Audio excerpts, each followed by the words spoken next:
So in this video, I got a square magnet here on the end of a 1/8" rod with a bearing. I'm just gonna be holding it with my hand. I got the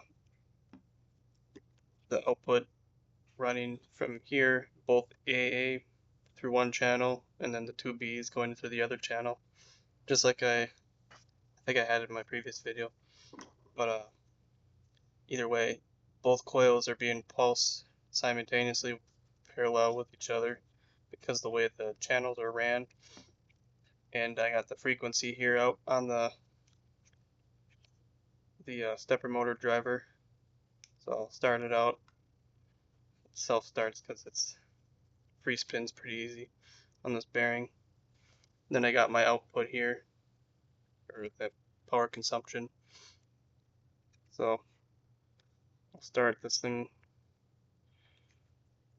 We're at 32 hertz, 33.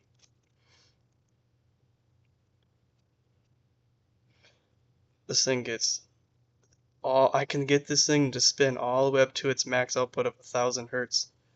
This thing sounds like a jet engine when it gets up there.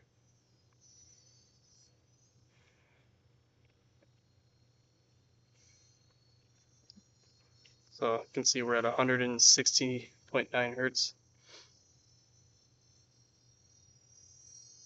And I can go outside the coil too to show you that it's able to go all the way around. Oh, that I lost frequency on that. If I go turn it too far, it'll lose synchronicity with the field because of the way the magnetic field is. You can go a pretty sharp angle though with it still rotating.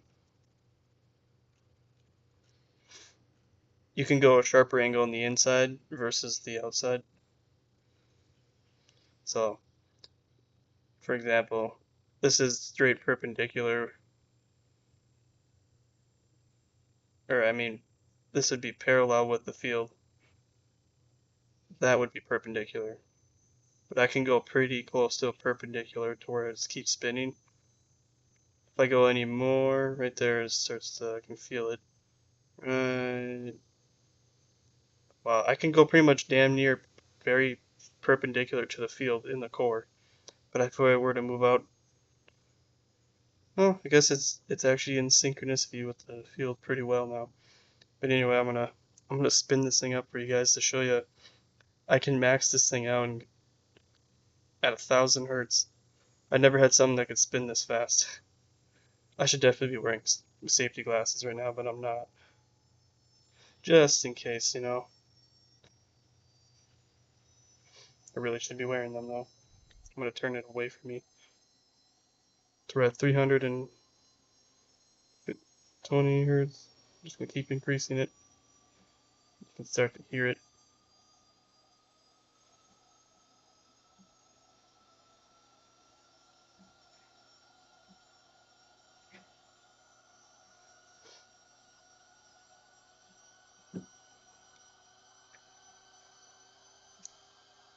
It kind of creates a little bit of a vacuum because of the square magnet. It's not perfectly round, you know, so it creates a like a kind of like a fan.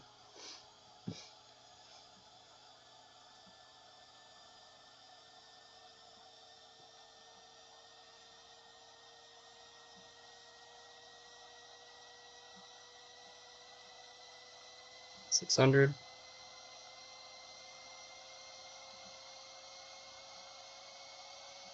You can feel it progress in stages too when it's spinning. Like all of a sudden it's like it locks in, locks in. Each time you can feel it. 720.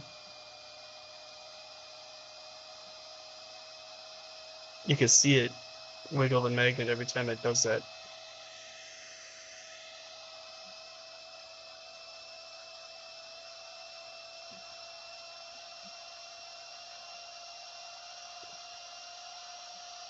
850. You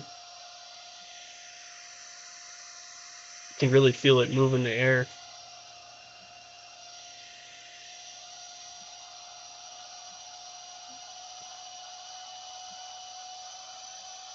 900.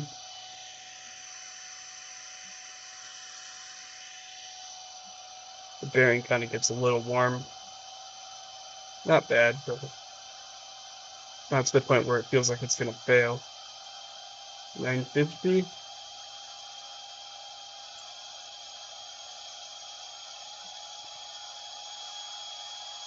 It's still stable. Alright, we're at 1,000 hertz almost. So 999.9 hertz. We're pulling about 15 watts. Sounds like a jet engine, doesn't it? Alright, the bearing's kind of starting to get a little warmer. And it lost synchronicity about here. But I'm astonished that it was able to keep up with that frequency for long as it, like all the way up to 1,000. That's crazy. So yeah, this thing can really spin something quick. Oh, my back is getting sore.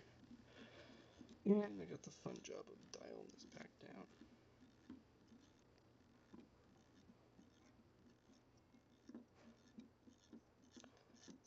Anyway, just wanted to show you how fast I can get something to spin with this coil. Not to say, a regular coil could probably do the same thing, but it's just cool to see it run. I'm not really sure if a regular coil could actually spin a magnet, or if it could spin this that fast.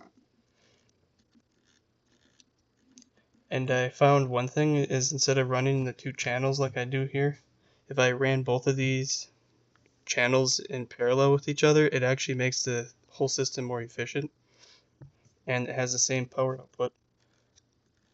So if you run both channels in parallel, they have the same power output, but it's more efficient. So I could show you that in this video technically. Yeah, I will show you that.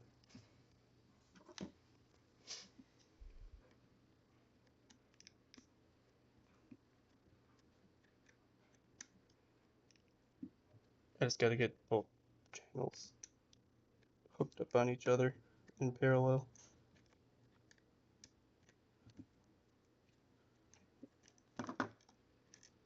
The interesting part about that though is I wonder if it'll be able to spin it at its max peak RPM like it was just able to.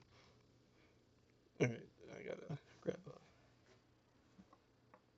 magnet to make sure it's not shorting out, or they're shorting each other out.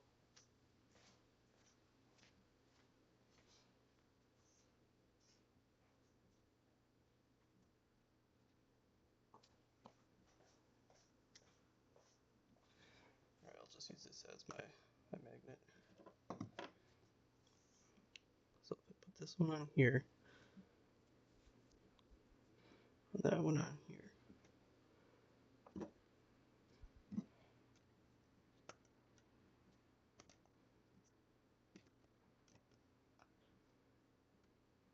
I think we're good. So these two are the ones that need to be in parallel.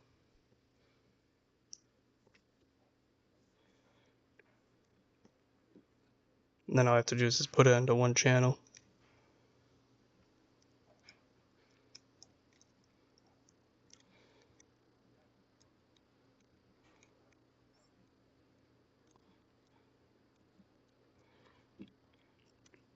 As long as they're not shorting each other out, right? Can't have that.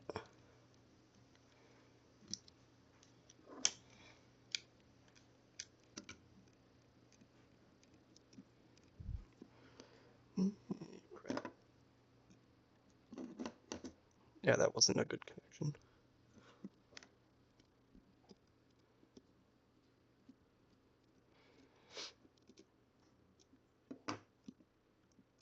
Let's do one at a time.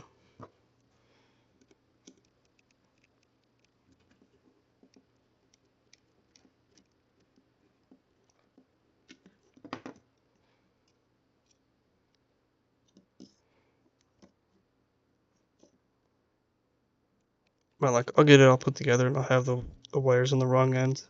I don't think so though. I think I got them right. Hopefully. I'll have to do this all over again.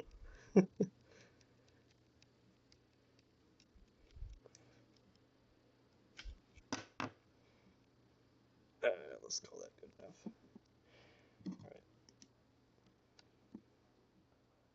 Alright. They might be. Yeah, they're on the wrong. You can see the fields. You can still see that there's still a field there, but it's not as strong. But you can see the power consumption is way less.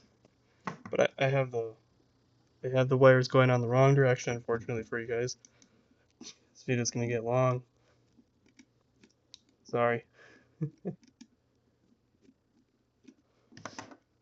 Alright, so basically just gotta go the opposite direction. So this one should go to that one.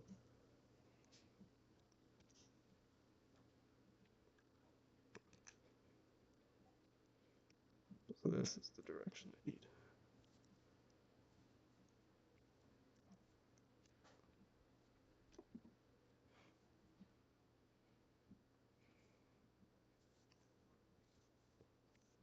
Be nice to have music in the background, wouldn't it?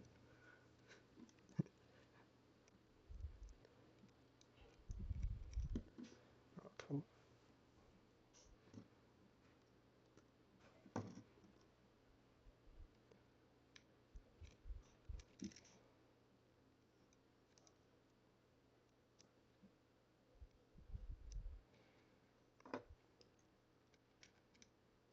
I should have made a separate video for this. But it is what it is.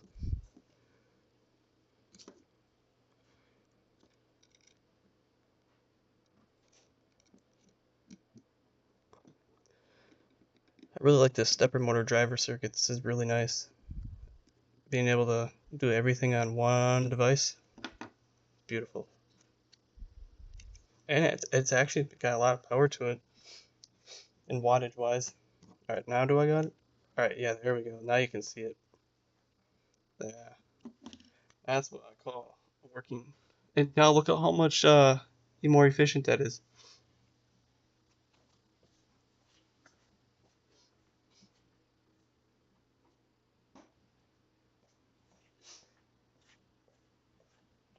Now that both coils are ran in parallel with each other.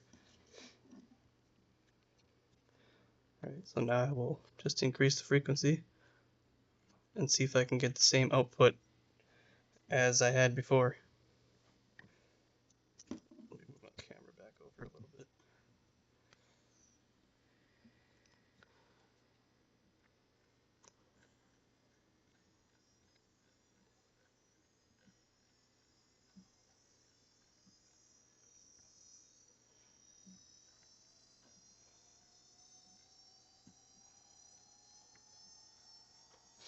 I want to see this be able to do the same output as before, but both channels in parallel with each other. And you know that should be making the resistance lower, but that would mean the power consumption should go up if the resistance is lower, but it actually made it not go up. So it makes me wonder what's going on. If this has the power consumption's actually increasing. That's interesting. The field is getting a little unstable right there. You can see it's kind of jumping around.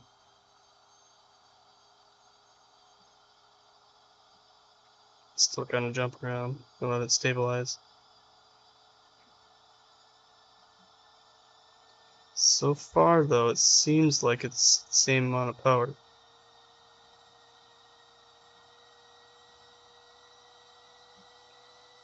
But the amount of power consumed is a lot less. But it's still going up as it getting this spinning faster, which is interesting.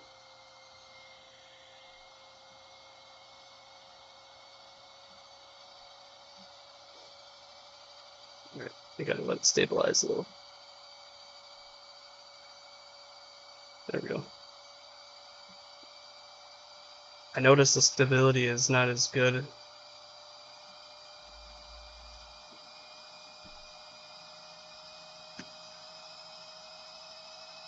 See that? How it jumps around?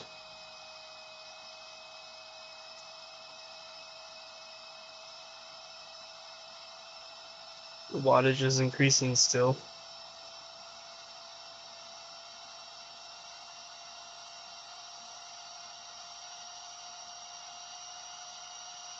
Alright, I have to say the power output is the same.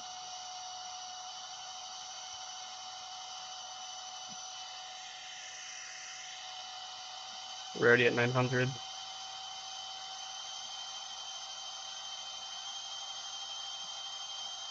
950.